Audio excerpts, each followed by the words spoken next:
क्या ये उम्मीद लगाए देश के लोग कि इस बार पाकिस्तान को मुंह तोड़ जवाब मिलेगा? मुंह तोड़ जवाब तो मिल ही चुका है भाई साहब। करना नहीं होता तो ज़्यादा चिल्लाते हैं, वही उनका रवैया है वह पाकिस्तानियों का। कह रहा है कि हमारे पास भी परमाणु बम है, डाल देंगे, ज़्यादा इधर उधर कीजिएगा तो कैसे जवाब दीजिएगा? अरे वो डालने देंगे तभी ना है वायुसेना नेवी है, जवाब देना चाहिए। लोग टकटकी लगा रहे हैं मोदी जी के तरफ। मोदी जी पहलगाम मुद्दा को दबाने के लिए ये वाला नया सा गुफा छोड़ दिए हैं, जातिगत जनगणना। ये जनगणना तो सबसे पहले तो विरोध वही किए हैं, आप देख लीजिए पीछे जा कर के। जनगणना पूरे देश में हो गया, ऐसा है क्या मोदी जी दबाव में आ गए? अस्त व्यस्त हो चुका है, दो तरह के विचारधारा, दो तरह की नीति चल रहा है। क्या ऐसा है भी हो हल्ला कर रहा है इस पे कि हमारा एजेंडा मोदी जी छीन ली? तो नमस्कार, मैं हूं पवन चंचल और आप देखना शुरू कर चुके हैं जनजोश न्यूज़। देखिए अभी मेरे साथ मौजूद हैं विजय कुमार मांझी जी, और ये हैं गया जिला पूर्वी के जिला अध्यक्ष हैं भाजपा के। और आज हम बहुत सारे सवालों का जवाब लेंगे, इनसे जानने का प्रयास करेंगे कि देश में कई सारे मुद्दे चल रहा है, देश में सियासी माहौल गर्म है।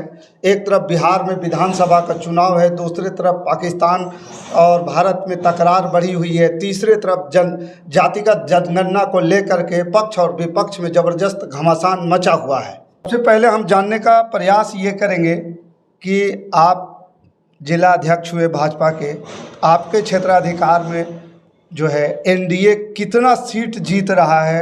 आप जहां जहां मेहनत कर रहे हैं उस पे समीकरण क्या चल रहा है? चूँकि आप तो जातिगत समीकरण खुलकर बाहर आ चुका है और विपक्ष भी हो हल्ला कर रहा है इस पे कि हमारा एजेंडा मोदी जी छीन लिए। सबसे पहले स्वाभाविक है, एक विचार के अंतर्गत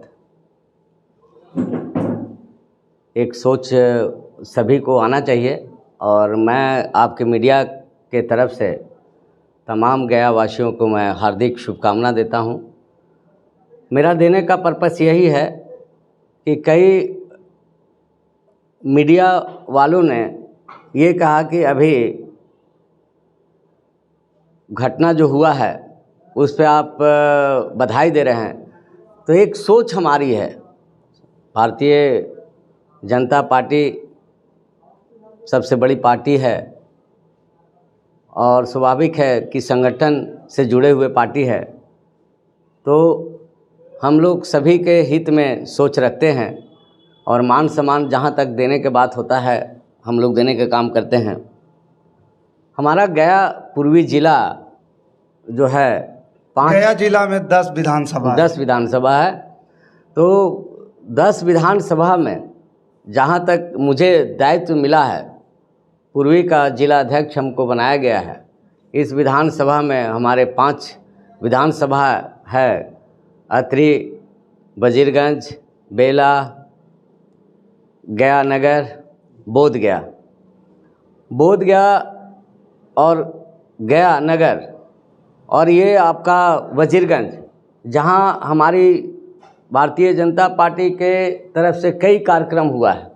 जैसे अभी महादलित बाबा भीमराव अंबेडकर के सोच के अंतर्गत एक महादलित का सम्मेलन जो हुआ आपका वजीरगंज विधानसभा में हुआ, और वहाँ पे हम लोग देखें कि वहाँ के जनताओं का सैलाब उमड़ करके हमारे उस सम्मेलन में आए और हमारी जो है भारतीय जनता पार्टी के विशेषता के बारे में वो सब लोग सुने और जानकारी मिला।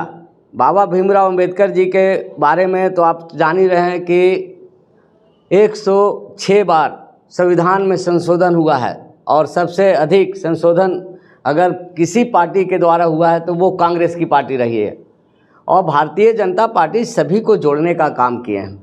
रह गया 5 विधानसभा का, जहाँ तक मेरा सर्वे गया है, मैं या 10 विधानसभा की बात करें तो एनडीए की लहर चल रहा है। हम लोग जो जिला अध्यक्ष हैं, हम लोग सारे बैठ करके एक साथ बैठते हैं, एक साथ योजना बनाते हैं, और कहाँ पे हमें जीत मिलेगी, कहाँ पे हमको निराश का हाथ लगेगा।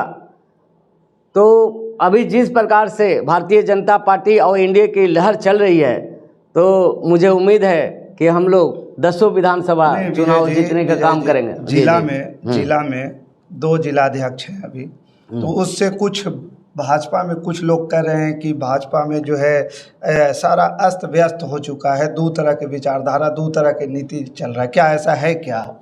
अरे ऐसा कहीं हुआ है? लोगों का कहीं न कहीं देखिए, ये सब बात तो भाई ऐसा कभी तो हम तो सुने नहीं हैं। हाँ, ये 2 क्षेत्र बनाने का मुख्य उद्देश्य ये था कि लोगों से जुड़ना है। सरकार के जो भी योजना जो चल रही है या हमारे बिहार सरकार के द्वारा। एक चीज़ और है कि मांझी समुदाय से आप आए, मांझी समुदाय में भाजपा में शायद पहली बार आप जिलाध्यक्ष बने हैं, में कोई भी बना है मांझी समुदाय से, तो आप ही बने हैं शायद। तो इससे मांझी समुदाय और भाजपा में कितनी कनेक्टिविटी बढ़ी है? मैं सबसे पहले तो भारतीय जनता पार्टी के वरिष्ठ नेताओं को धन्यवाद देता हूं कि मैं जिस समाज से आता हूं, सबसे निचले पायदान अगर कहा जाए मांझी समाज, सबसे पिछड़ा हुआ समाज, उस समाज से जिला अध्यक्ष बनाने का काम किए हैं। इसके लिए मैं बहुत बहुत धन्यवाद देता हूं। और एक चीज़ बात बता देता हूं कि भारतीय जनता पार्टी सदैव, पहले भी मैं रखा हूं बात, सदैव सोच एक दूसरे के लिए रखे हैं और एक दूसरे के लिए काम करते हैं। भारतीय जनता पार्टी मान रहे हैं कि हमारा 2 जो जिला अध्यक्ष बनाए गए हैं, हम लोग दोनों मिल करके काम कर रहे हैं। और ऐसा नहीं जो इस प्रकार के अफवाह जो फैला रहे हैं विपक्षियों के द्वारा, वो जवाब तो आप दे ही दिए हैं। मेरा कहना है कि मांझी समुदाय से आप बने हैं, तो मांझी समुदाय में भाजपा की पकड़ कितनी मजबूत हो रही है? वो आप लगातार मेहनत भी कर रहे हैं, काम भी कर रहे हैं, और उससे उम्मीदें क्या है कि इस बार आने वाला चुनाव में एनडीए में मांझी समुदाय से कितना प्रतिशत वोट बेहतर होगा? ए भाई, एक बात और मैं बता दूं। हाँ बोलिए। हमारे एनडीए में सबसे बड़े जो दलितों का नेता हैं, चाहे चिराग पासवान जी हैं, हमारे साथ हैं। हम सबको मांझी समाज से नेता कहे जाने वाले या दलितों के नेता कहे जाने वाले सबसे बड़े नेता हैं हमारे माननीय जीतन राम मांझी जी, जो हमारे साथ हैं, एनडीए के साथ हैं।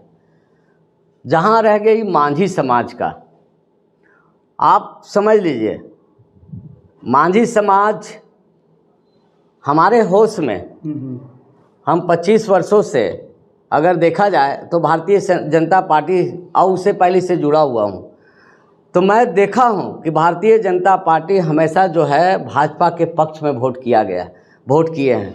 मांझी ऐसा नहीं है कि वो वोट इधर गिने चुने कुछ लोग जो हैं तो हर जाति समुदाय में, हाँ तो है, लेकिन मांझी का वोट सदैव जो है हमारे भारतीय जनता पार्टी के साथ रहा है। चलिए अब दूसरी मुद्दा पर हम लोग आते हैं, जातिगत जनगणना, जिस पे तेजस्वी यादव, अखिलेश यादव, राहुल गांधी ये कह रहे हैं कि हमारा मुद्दा था, हमने यात्रा किया, हम हो हल्ला किया, हम पूरे देश में जो है बिहार में भी जातिगत जनगणना करवाए थे। अखिलेश यादव बोल रहे हैं कि जो है हम जो है लगातार जो है सरकार पर इसके लिए दबाव बना रहे थे। राहुल गांधी बोल रहे हैं कि इसके लिए हम यात्रा कर रहे थे, हर जगह बोल रहे थे। इसलिए मोदी जी दबाव में आकर के ये निर्णय लिए हैं कि जातिगत जनगणना पूरे देश में हो गया। ऐसा है क्या? मोदी जी दबाव में आ गए? सबसे पहले तो मैं एक बात आपको स्पष्ट कह देना चाहता हूँ कि कांग्रेस का हमेशा ही सोच रहा है कि जातीय जनगणना तो पहले, सबसे पहले तो विरोध वही किए हैं। आप देख लीजिए पीछे जा कर के, उनका हमेशा विरोध रहा है। मनमोहन सिंह के कार्यकाल में भी होना था लेकिन हुआ नहीं हुआ। ये ऐतिहासिक निर्णय जो हमारे माननीय प्रधानमंत्री, यशस्वी प्रधानमंत्री जी के द्वारा जो निर्णय लिया गया है और उनके कैबिनेट के द्वारा जो निर्णय लिया गया है, मैं पूरे हिंदुस्तान ही नहीं, बिहार, जहां हमारा बिहार, हम बिहार के रहने वाले, गया जिला के रहने वाले हैं, मैं इस ऐतिहासिक फैसले पे माननीय प्रधानमंत्री और कैबिनेट, सारे हमारे भारतीय जनता पार्टी के जो सम्मिलित कैबिनेट के पदाधिकारी हैं, उनको मैं हार्दिक शुभकामना देता हूं कि उनका अच्छी पहल रहा। और कांग्रेस का सदैव एक सोच पहले से भी रहा है कि भेदभाव में जोड़ करके लोगों को रखना है, एक दूसरे से जुट करके नहीं चले। लेकिन अब तेजस्वी यादव बिहार में तो ये कह रहे हैं कि हमारी प्रेशर के कारण मोदी जी इस पे आ गए। अरे भाई, आप एक बात बताइए, तेजस्वी जी अभी जो 2025 में चुनाव जो है वो तो देख लेंगे कि क्या है क्या नहीं है। भारतीय जनता पार्टी और एनडीए के घटक दल के जितने भी जो माननीय नेता हैं, सभी सम्मानित नेता जो है हमारे साथ हैं, सभी का सोच ये रहा है कि सबसे निचले पायदान पे है किसी समाज का, वह चाहे अति पिछड़ा रहे, दलित रहे, उसको आगे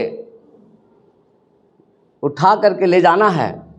और जो भी केंद्र सरकार रहे या बिहार सरकार की जो भी योजना है वहाँ तक उनके तक पहुँचाने का काम करें। तो इसके लिए जातीय जनगणना बहुत ज़रूरी है। और मैं पहले भी कहूँ कि ये ऐतिहासिक पहल पे माननीय प्रधानमंत्री जी को धन्यवाद देता हूँ। और बाकी सब जो जिस प्रकार और चल रहा है पूरे सियासी बाजार में, ये बात और गर्म कर रहा है कि मोदी जी पहलगाम मुद्दा को दबाने के लिए ये वाला नया शगुफा छोड़ दिए हैं, जातिगत जनगणना। ऐसा है क्या? पहलगाम पे अभी तक पाकिस्तान को मोदी जी जवाब क्यों नहीं दे रहे हैं? और क्या इस तरह के क्या इनपुट कुछ आप लोग को तो खबरें लगती होगी भाई?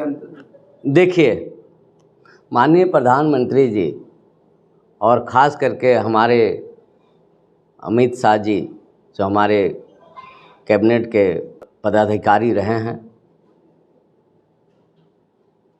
सारे विषयों पे चर्चा हो रहा है। और विदेशों तक, जो विदेश के से जो हमारे समर्थक में हैं, ये हमारे देश के समर्थक में हैं, उनसे भी निर्णय लिया जा रहा है, उनका भी सोच रखा जा रहा है। और सारे बिंदु पे पहल करते हुए, ऐसा नहीं है कि हमारे माननीय प्रधानमंत्री जी स्टेप नहीं उठा रहे हैं, कई स्टेप उठाए हैं जो आपको देखने का भी मिल रहा होगा। पाकिस्तान को लेकर के क्या मुंह तोड़ जवाब देना चाहिए? लोग कह रहे हैं कि इतने सारे जो है फाइटर जेट रखे हुए हैं, एयरफोर्स हैं, हमारे थल सेना है, वायु सेना है, नेवी है, जवाब देना चाहिए। लोग टकटकी लगा रहे हैं मोदी जी के तरफ, क्या कैसे जवाब दिया जाएगा?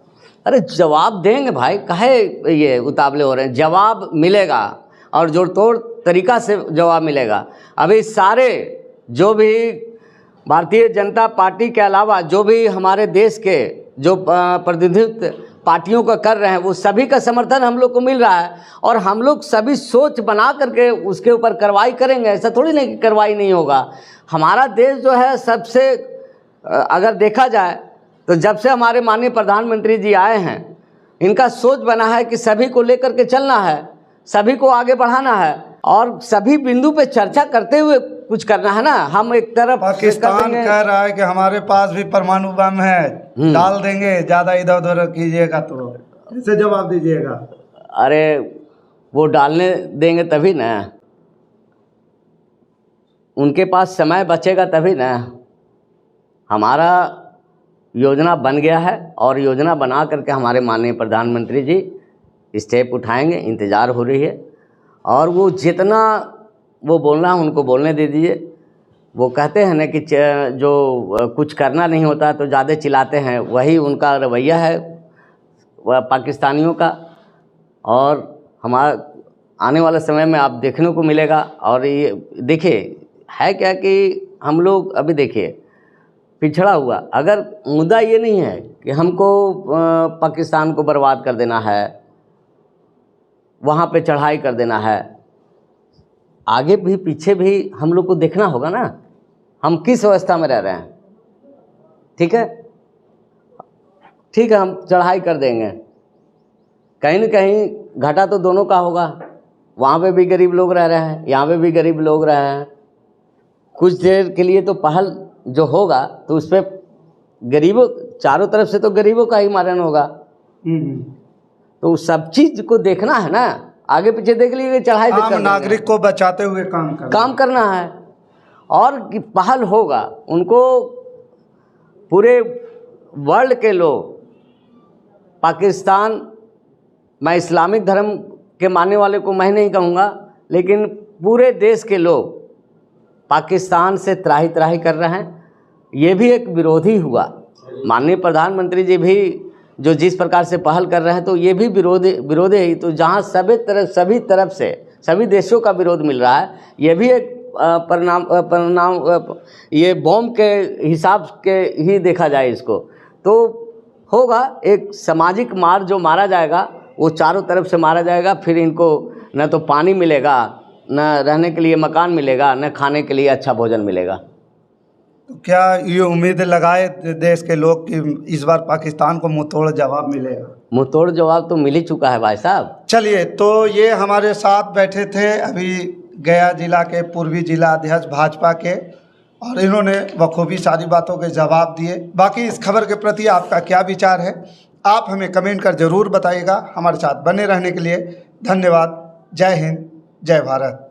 कुछ और हमारा आने वाले समय में आप देखने को मिलेगा, और चारों तरफ से मारा जाएगा। फिर इनको न तो पानी मिलेगा, न रहने के लिए मकान मिलेगा, न खाने के लिए अच्छा भोजन मिलेगा। तो क्या ये उम्मीद लगाए देश के लोग कि इस बार पाकिस्तान को मुंहतोड़ जवाब मिलेगा? मुंहतोड़ जवाब तो मिल ही चुका है भाई साहब। चलिए, तो ये हमारे साथ बैठे थे अभी गया जिला के पूर्वी जिला अध्यक्ष भाजपा के, और इन्होंने बखूबी सारी बातों के जवाब दिए। बाकी इस खबर के प्रति आपका क्या विचार है, आप हमें कमेंट कर ज़रूर बताइएगा। हमारे साथ बने रहने के लिए धन्यवाद। जय हिंद, जय भारत।